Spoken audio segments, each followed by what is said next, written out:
When you bring your child home for the first time, you want a baby monitor you can trust. When you choose Stork, you choose technology trusted to monitor 10 million babies in hospitals every year. Stork continuously tracks your baby's pulse rate, oxygen saturation, and temperature. Visit MassimoStork.com to learn more. Stork, a revolutionary baby monitor, is born. Stork is not a medical device. Read and understand all product labeling. Massimo data on file. Moms and dads, I bet you can relate to this email. Kirk, my son is just like the kids you described in your podcast. He comes home feeling defeated after school, feeling like he isn't smart. But I got him Crunch Labs and he loves it. Building the new toy and watching Mark Rober makes him feel smart. And then he explains, talking a million miles a minute, like our kids do, all the cool science facts he's learned. It's like I get my real kid back when he's building his Crunch Labs toy. And that is exactly why I was so psyched when my niece first told me how her son loves Crunch Lab.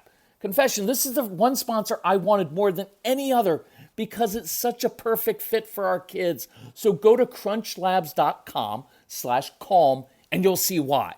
Crunch Labs is a STEM monthly subscription build box for kids. Your kids get a really fun toy in the mail every month. And what kid doesn't love that? And then they put it together by watching a step-by-step video from former NASA engineer Mark Rober, where he teaches all the cool physics that make the toy work. Mark's passion is helping kids think like engineers. And this helps your kids develop resilience and problem-solving skills while having a ton of fun. Get your kids something they will actually love, use, and look forward to getting all throughout the coming year. Build your child's confidence now. Visit crunchlabs.com/calm and get your kids Crunch Labs today. So what are you going to do when your kids are done with their schoolwork by 11 a.m. and they've got the rest of the day and you don't have anything planned? What are they going to do? They're going to be on their screens all day.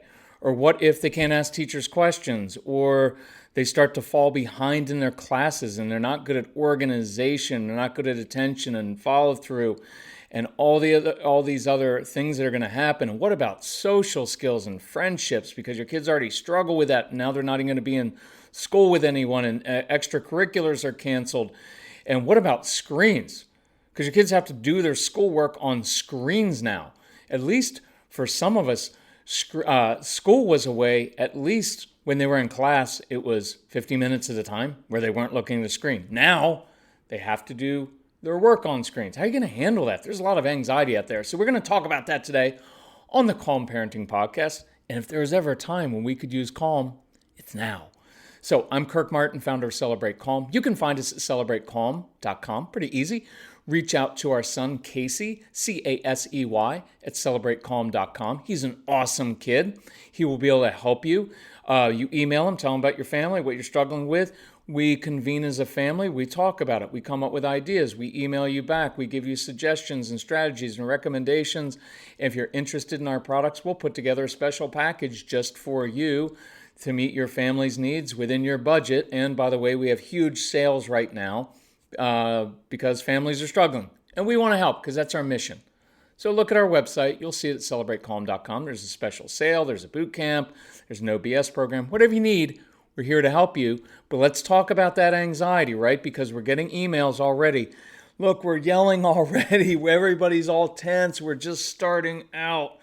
And so I want to go through a few things with you. Number one, before we get to your anxiety, let's talk about your kids. And I want you to listen to your kids because your kids have a ton of anxiety about school this year. Because, well, I've got 5 different classes, but my teachers all use a different platform. One uses Google Classrooms and the other YouTube. And I'm not sure how this whole thing works. Like, when do I talk to them? And how do I get my assignments? And then Zoom was down today. And so I don't know what to expect. Like, this is weird for me because I'm just a kid. Never been through this before. And I'm already they're not going to say this, but I'm already kind of awkward socially. And I get along better with like little kids and animals and older kids and adults, but not kids my own age. But now I don't get to see anybody and I'm kind of isolated. Like, this is hard. I don't know what to do because now Everything's different. So listen to your kids. Listen to them, right? And find out what they're anxious about. One, that'll help you with your own anxiety, because one of my favorite tools to deal with my own anxiety is to listen to other people and to be involved in their lives, because then I can think more about their own anxiety than about my own. Number two, let's calm your own anxiety. And this is what this podcast is going to be about a lot, is calming your own anxiety. Because I will promise you, your biggest enemy as a parent, my biggest enemy as a parent, is our own anxiety. Because our anxiety causes us to project what we see now into the future, and it is wrong almost 100% of the time. Our anxiety creates the very outcome that we dread. Look, it's very easy. If you tell your kids, watch, we tell our kids we want them to move. Guys, gotta get, guys, come on, get to the car right now, right? The more anxious you are, the more you try to get your kids to move more quickly, the slower they go. You've noticed, the more you lecture and the more you go on, and the more you talk to them like this and really try to get them to understand, the more they shut down and they do the opposite of what you want. That's the way it works. By the way, when you walk into their bedroom in the morning, the first thing you have to do every day when you wake up is not think about your kids, is not to think about anybody else. It is to first get control of your own anxiety, your own control issues, so that you can be at peace, so that you can be calm inside, so you can look outward. Because if you don't do that and you wake up running because you are overwhelmed, you have way too much to do as a parent. You've got your own job. You've got to take care of the house. You've got to take care of the kids. You've got to make sure that their schooling goes well, because you don't even know how it's working. Teachers don't know how it's going to work, and you're overwhelmed. So you hit the ground running. And if you walk into their bedroom, guys, come on, guys, you get up for school. We have to start school. If you go in with that tone, you're done for the day, because they are going to resist you. They're going to dive under the covers. You're going to get a power struggle. And they're not rejecting you, they're rejecting your anxiety, because they can feel it on you and they can hear it in your tone of voice. They can feel it. And what it says to them is, the situation is unstable because mom or dad is already upset and it's only 7:22 or 8:22 in the morning, and they're already kind of in that mode. And I know that even if I do get up, I'm not going to get up quickly enough. I'm not going to eat the right thing, and I'm not going to be prepared enough for school. Right? And you're going to be all over them. So you must ruthlessly focus on yourself first thing. My goal in life is to be able to give out to other people, right? And so the way that I do that is I am ruthless about my self-care first thing in the morning. I don't think about other people. I think about myself, and I work on myself, whether that's a 2-minute little thing of kind of like centering my brain, giving thanks, gratitude, whatever works for you. Prayer time, go for a walk, whatever it is, singing sometimes, listening to certain types of music. When I take care of myself, now I am available to everybody else, and I can look outward because I already calmed all the ick that was going on inside of me. One of the most selfless things that you can do is self-care. The reason we do self-care is not to be selfish. It is so that we can actually be selfless, and so other people don't have to manage our emotions for us. Because, by the way, when you walk into their bedroom in the morning, or they're not doing schoolwork the right way, and watch what happens. Your anxiety begins to dump on them because you're getting upset. And watch all of our anxiety, because what if my kids don't put in their best effort and they don't work as hard as they could because they could apply themselves more? And what if they don't make friends? And what if they don't follow through and they don't get good grades? And what if they fall behind? Like, if they don't have good grades, how are they going to get into college? And if they don't get a college, how are they going to get a good job? And if they don't get a good job, who's going to marry them? And they're going to be living in my basement until they're 28, and now I'm going to feel like a failure. And all that stuff wraps in your brain very, very quickly during the day. And when you react to your own anxiety and you project out into the future, your kids reject it. And watch, we're going to come back to this in a few minutes. But it sends a really insidious message that you don't trust that your kids are going to be successful, right? And so you get all wound up, and it creates the very outcome that you actually dreaded. And so the reason that I practice, that I focus on myself very quickly in the morning, is I want to see clearly so I can look outward. So that instead of the day being about everybody else managing my emotions for me and managing my anxiety. And a lot of married couples, you know what I mean by this. A lot of moms, you know what I mean. When your husband comes home and the kids have stuff all over, some of the moms out there have been managing their husband's emotions for years and sometimes decades, and it'll wear you down, right? And that was when I finally made the change. And we go through this. This is the 30 Days to Calm program. If you go through this, because we identify your triggers and learn how to calm yourself, your anxiety down. Unfortunately, what I did to my family was I put them in position of having to manage my emotions for me because I couldn't do it myself. And they had to walk on eggshells and not say the wrong thing and say just the right thing and tiptoe around things because we don't want to make dad upset. And guess what's happening? Your kids don't want to do that, right? You know what they're thinking inside? We don't want mom to get upset, because once mom gets upset, then the whole day there's a tailspin. And so the reason I take care of myself is so that I can look out and see clearly, so I can meet other people's needs, and that you can listen to your kids and solve their anxiety, right? I hope that makes sense. So let's work on that. I believe that this year, and I want to give you some perspective, is a huge opportunity. Now, it's going to be very, very challenging, but it's a huge opportunity, and here's why. Many of us for many years have said, oh, I wish the schools would just allow my kids to move a little bit and learn in different ways because my child is an alternative learner and so rigid at school. Well, now you have an opportunity when your kids are learning at home to work with the way that their brains work, right? To work with their natural learning style. And you can start to do things like use movement, right? There's nothing that says that your child has to sit perfectly still looking at a screen with a Zoom class. He can sit on an exercise ball, and we can incorporate movement, meet some sensory needs, right? Your kids, this is what we're going through in a virtual learning boot camp. And if you go to the website, celebratecalm.com, it's a boot camp there. And I'm doing that because I want to walk you through this all through this fall. We want to get success in school, and I'm going to give you some really killer, awesome ideas to help your kids learn, get organized, how to set up their own classroom so they learn best, and how to use their brains, how to jumpstart their brains so when they want to shut down or schoolwork gets hard and they want to shut down, how do you work through that? How do you get them to write well? Because most of your kids don't write all that well. It's a hard process, and they want to shut down and crumple up a paper. And we go through all of that. So if you're interested, reach out to Casey, look on our website. It's awesome. Really excited about this opportunity. So this is an opportunity to actually use your kids' traits, natural traits, the way they're made to their advantage. Because usually in the school system, they're a disadvantage, right? Because what do we end up doing? We tell our kids, hey, in order to be successful in life, you have to have good grades and good behavior. That's what we judge. Their entire childhood is based on good grades and good behavior. And many of your kids, though they're very, very bright and have big hearts, they're often 0 for 2 on that score. And so they end up giving up and shutting down.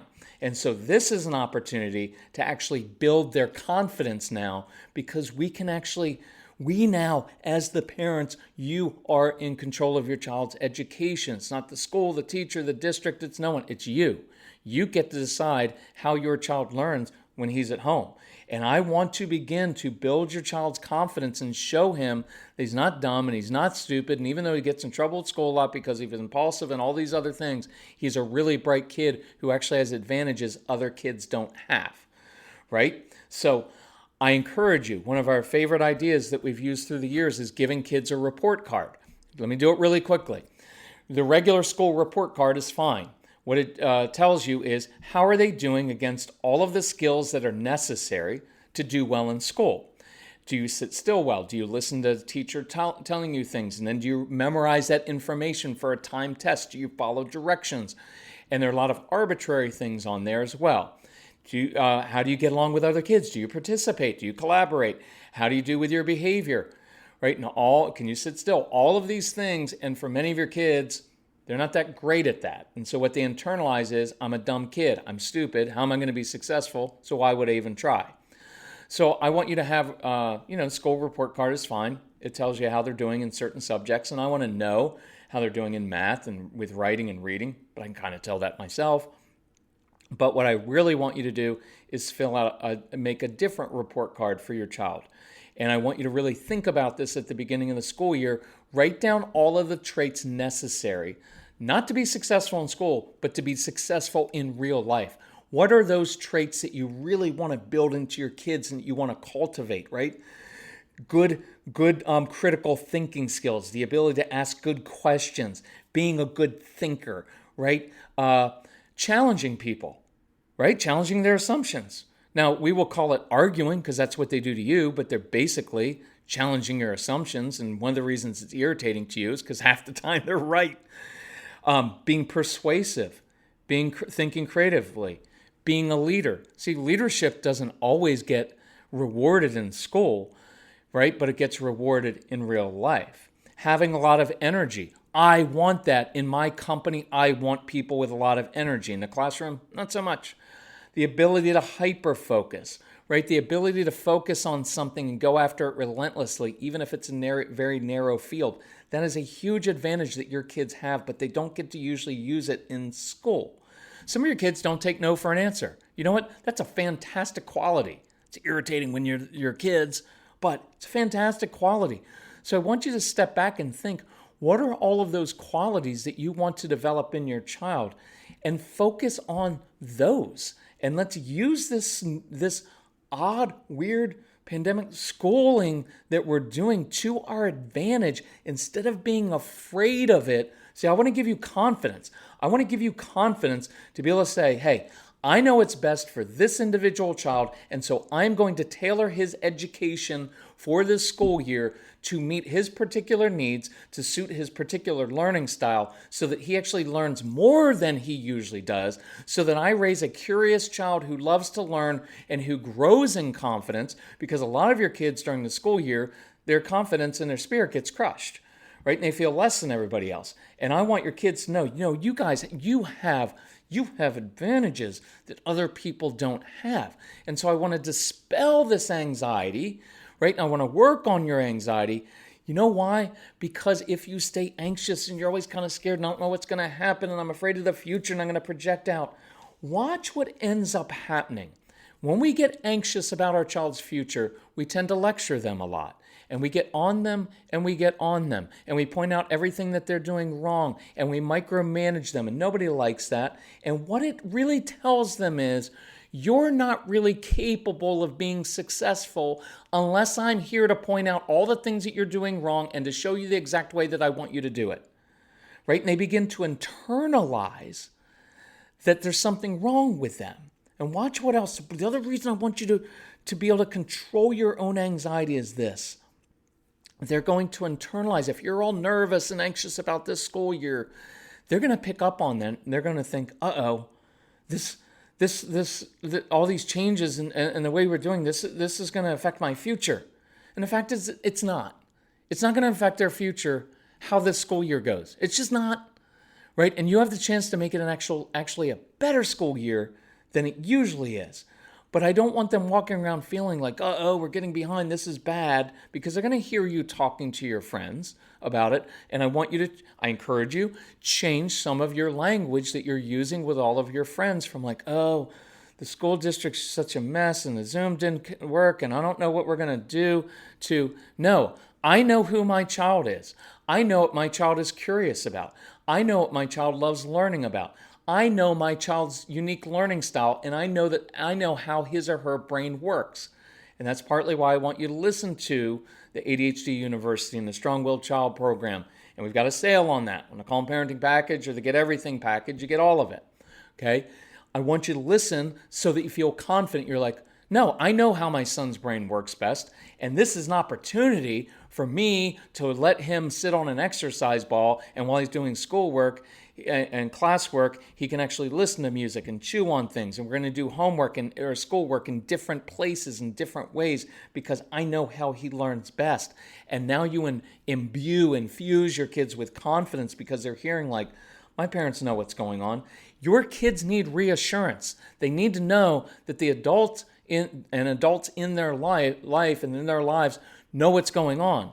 And the school districts, unfortunately, is really hard because teachers weren't trained to do all of this Zoom kind of classrooms. So you've got to step up. And I want you to reassure your kids, I've got this. We've got this as a family. This is an opportunity because we've got time now to explore all those interests and passions and things that you were curious about before, but we didn't have time for because you were at school for 7 hours a day, and then we had to run after school to appointments and extracurriculars and do all of this homework and all of this other stuff that we had to do, and then when I had to feed you and get you in bed, and the whole school year was a blur, and we didn't really learn a whole lot. All we did is get you through that school year. Let's make it different this time. Let's teach them the way they're made, and let's feed that curiosity so we come out of this year with kids who are confident and curious and love to learn, because that's a really cool thing. All they need is some tools, and we take you through that, tools to be successful in class and to use their brains. And my final warning to you is this, not final warning, but I won't end on a warning, but it's this. If you just get on your kids all the time, right? All it's going to do is, it's not going to motivate them, and it's just going to ruin your relationship with them. And I encourage you to change that, because if you have a child, especially an older child who's kind of shut down now, all he thinks inside is, my parents don't really believe in me, right? And I want you to look at your kids and say, of course you're going to struggle with that, but I believe that you're capable of overcoming that. And I want you to give them confidence and restore that relationship.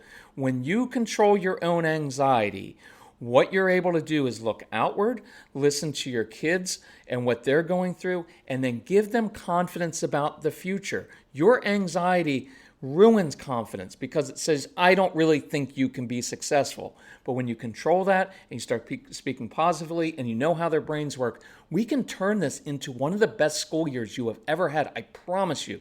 So if we can help you with that, let's do it. Reach out, Casey, C-A-S-E-Y, at celebratecalm.com.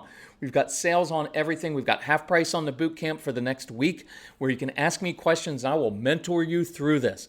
Let us know how we can help you, because that's what we live to do. Love you all. Bye.